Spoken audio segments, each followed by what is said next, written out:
Hi, I'm Reza here with Go Gear Racing. I'm here with one of our beautiful E90 Cup cars. This being a newer car, of course it's OBD2. It also uses complicated CAN protocols and everything like that. So the assistant you need at the track is the Xtool Prodigy. This is the top of the line tool from Xtool. This is really what we use at the track all the time to diagnose these cars. So being a new car, it's of course uses CAN protocol, like we said. It can be L line, K line, all these different CAN modules, and everything has to talk to each other on these CAN protocols. So using a really fast J2534 VCI box that lets you communicate over here to the Xtool Prodigy. And what's great about the Xtool Prodigy is between sessions, if we need to do something really fast, we're having a problem on the car, it's got a topology mapping feature.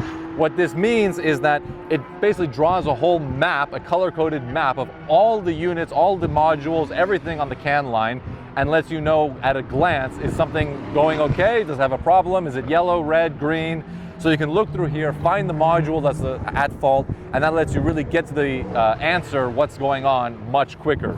From there, it's got AI assistant software to help you diagnose and debug through the whole process. Really interactive maps, giant screen that you can see in any lighting condition. So when it's sunny, rainy, whatever it needs to be, you can still use this Xtool Prodigy. And it's wonderful, gets the car right back on track. So it's a must-have for all these E90 Cup cars and all the race cars here at the track that use all these complicated CAN devices. So get yourself an Xtool Prodigy. This is what we use for the racing. It's really a great product.